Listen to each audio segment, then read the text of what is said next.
you guys, welcome back to Flickers of Fear, doing another Shudder original, because I think I mentioned on the last one that I'm kind of like getting behind like on some of these Shudder, because Shudder keeps adding new stuff every week, and some of them look really good, and I just haven't had time to go back and watch them, so I am really trying to watch some newer stuff that they've added to Shudder, and this is one of the ones that they've recently added.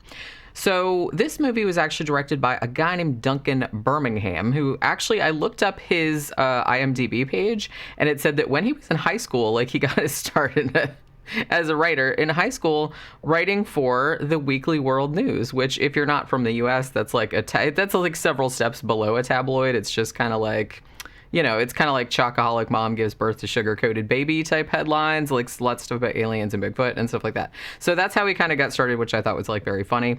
And he since went on to like write for other TV shows. I think he wrote for Mark Maron's TV show and made some short films and stuff like that. But this movie right here, this 2022 film, this Shudder original, is his feature film debut, and it's called Who Invited Them? So overall, I found this a very well-paced, very decent psychological thriller. It has kind of like a large dollop of black humor to it as well. And even though the plot is really nothing new, it kind of harkens back to some other films in the sort of home invasion kind of subgenre. I will say it's a pretty entertaining way to spend 80 minutes. Like, it's pretty brisk, it's pretty short, and even though it's not fantastic, it's like I found it like, you know, pretty entertaining and definitely worth watching.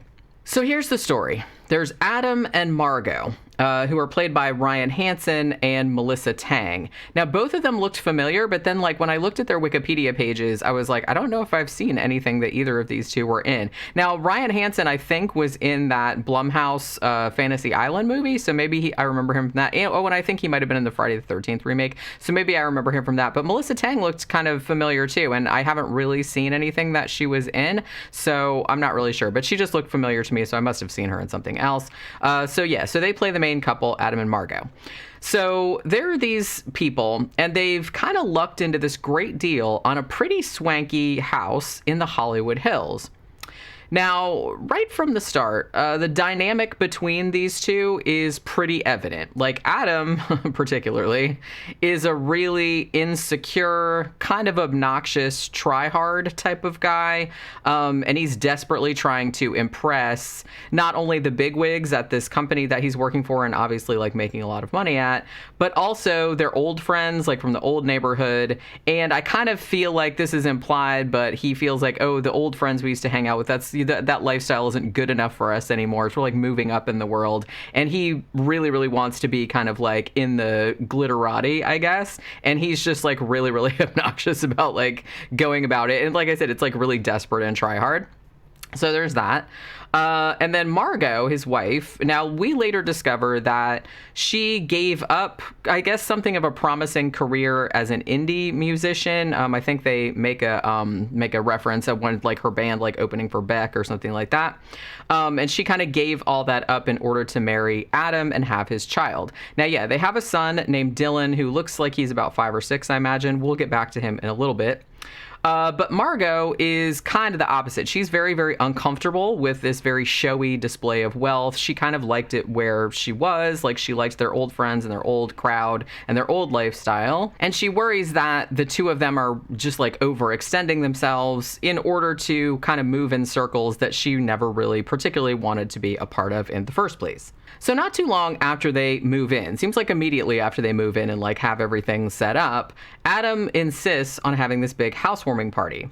Now, he invites mostly his work colleagues, but of course some of their old friends from the old neighborhood come there as well, but they seem like they kind of feel just as out of place as Margot does, like in this new environment, and a lot of them just kind of make excuses and leave early. So throughout the evening, Adam is being like cringingly pretentious. You know, he's got like this big vinyl collection. He's very hipster, and he's just like curating it. No one can touch it but him. And he has like like this whole plan. And he also kind of makes this big show of kind of plying everyone with these really precious like artisan cocktails, like, oh, I make the best old fashioned, and he has to do everything specific. And everyone just seems like they're rolling their eyes at him because he's being so fucking try hard. Now, Margot tries to hide in the kitchen the whole time to avoid all of this awkwardness.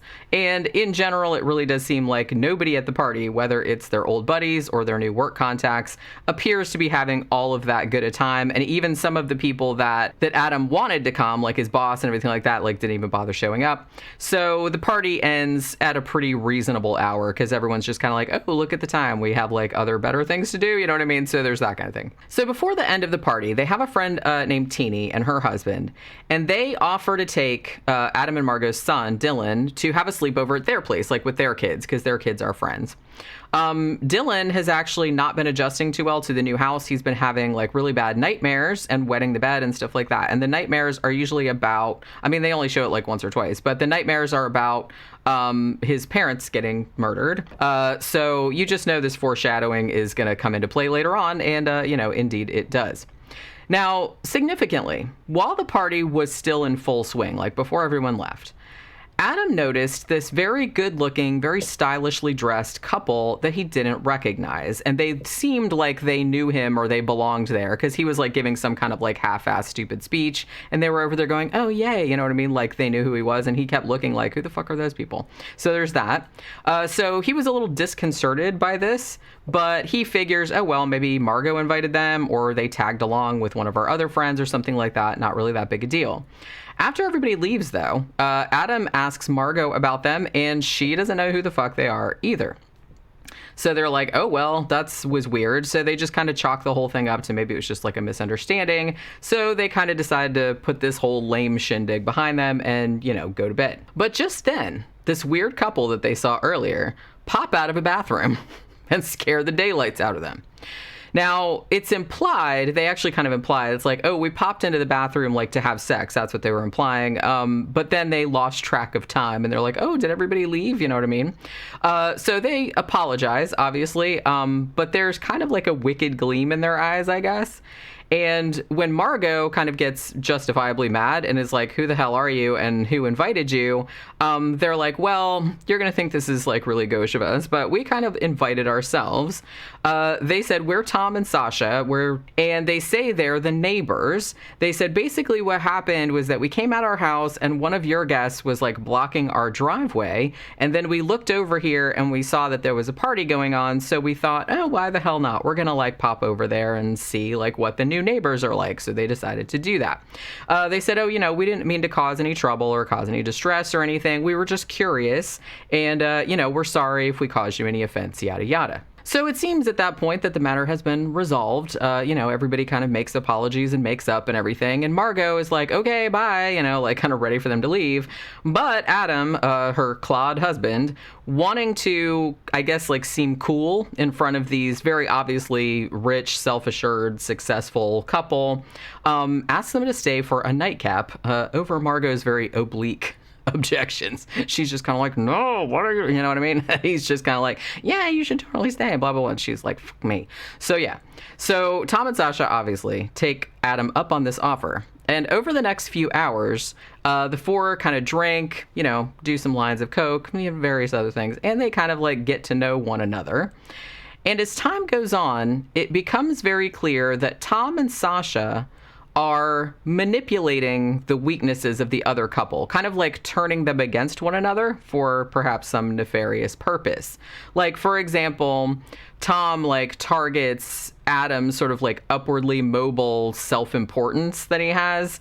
And he's like, oh, I know all of these wealthy CEOs. In case you want to start your own business, they'd be willing to invest, like come play golf with me. It's all this other kind of stuff. So he's like trying to get him all these connections because he knows that that's what he wants. Meanwhile, in the other room, Sasha is commiserating with Margot's frustration over having given up like all of her artistic ambitions to hitch herself to Adam's wagon. And he's just like very into material success and like showing off in front of other people and, rubbing his success in their faces. And she's not really about that. So she's kind of like resentful that she had to give her shit up. So it's all like very insidious, like how this other couple kind of like targets them. And and knows what their weaknesses are and what they can, like, you know, go after.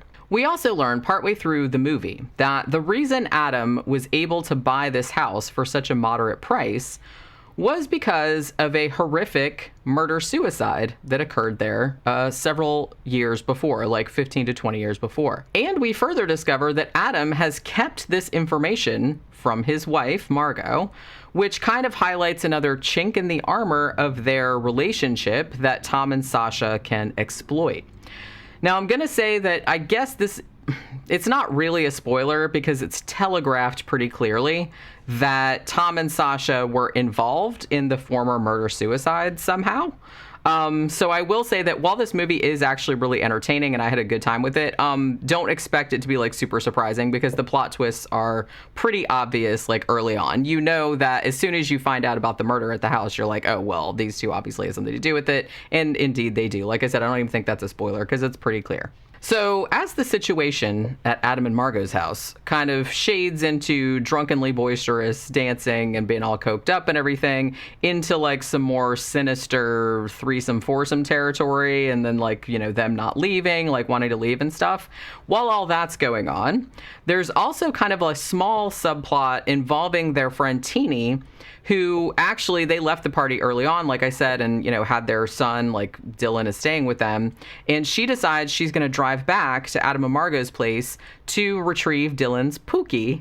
Dylan also has a Pookie, so do I.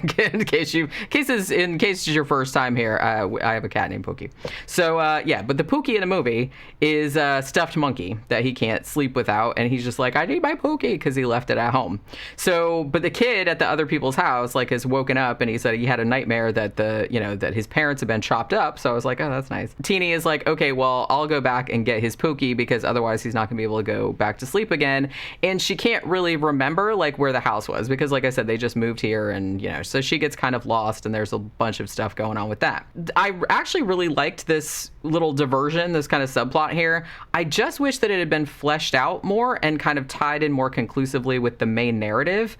But having said that, the very odd ending of this, which I won't spoil, but I saw like a bunch of people being like, I didn't get the ending. But the ending, I don't know if I'd call it ambiguous, but it's open to interpretation. Like there's a couple different theories that you could have about it. And because it ends that way, I have a theory about maybe what happened, like what really happened at the end, like to Adam and Margot. And if I'm right about it, then Teeny's side story actually makes a lot more sense, like ties in more closely, I guess. You know what I mean? So I don't want to like ding it too much for that, because if it was what they were going for, then I was like, okay, well, that makes more sense then. If you've seen it, you probably know what I'm talking about. But I think this is one of those movies that I will probably need to see it a second time, because I want to kind of confirm my suspicions about the ending, because I do have a particular theory about it, and I kind of want to see if I'm correct or if I'm just like pulling stuff out of my butt. So all in all, like I said, this was a very fun, it was just like a completely decent watch. Like I said, it's not very long. I think it's only like 80 minutes. It's nothing to write home about really, but it's pretty solid. You know, it's just kind of a darkly comic home invasion style thriller. I don't even know if I'd call it a horror movie. It's more like a thriller. It isn't particularly gory or violent. There is kind of some blood, you know, when it gets a little murdery in the third act, like, you know, when everything kind of comes to a head. But other than that, it's not real, you know, it's not real violent. Most of the tension in the movie actually comes from the conversations and like the interactions between the two couples. But I actually didn't really mind that, because I usually, like I said, like psychological thrillers. You know, all the acting is good, and there's a lot going on beneath the surface of like some of the stuff that they say. Now, I will say the character of Adam in particular is an unlikable douchebag, but he's kind of supposed to be. That's kind of like a big component of the story. And as the movie goes on, you do actually start to feel a little bit more charitable toward him, because he, you know, when he gets into these bad situations, and then, you know, then you kind of start feeling bad for him. And he does actually seem to be capable of realizing when he's being an asshole and like correcting his behavior, which is more than can be said for some people. So if you like dinner party horror, I guess, where these sort of like fraught social interactions are the source of a lot of the suspense, then you'd probably enjoy this movie. It isn't as good as some other examples of kind of similar films, like The Invitation, the Karen Kusama movie from 2015, which is fucking brilliant. If you haven't seen it, I fucking love that movie. Or, you know, Michael Haneke's Funny Games, you know, which he made the original and the remake. Or the 2013 movie Cheap Thrills. It kind of reminded me of that as well, which is also excellent if you haven't seen that. But I mean, it's not as good as those, but it's pretty dependably absorbing. Like, it's a good psychological thriller with, you know, some comedy to it and some effective performances, and it does actually have like a really good sense of like dread and tension like throughout the whole thing, because you're not entirely sure, like, you know, it kind of what's gonna happen, but it's like you're not sure like how it's gonna play out. So, you know, it is like really good at maintaining tension in that regard. So that will do it for this Flickers of Fear. I will see you guys again on the next one. Bye.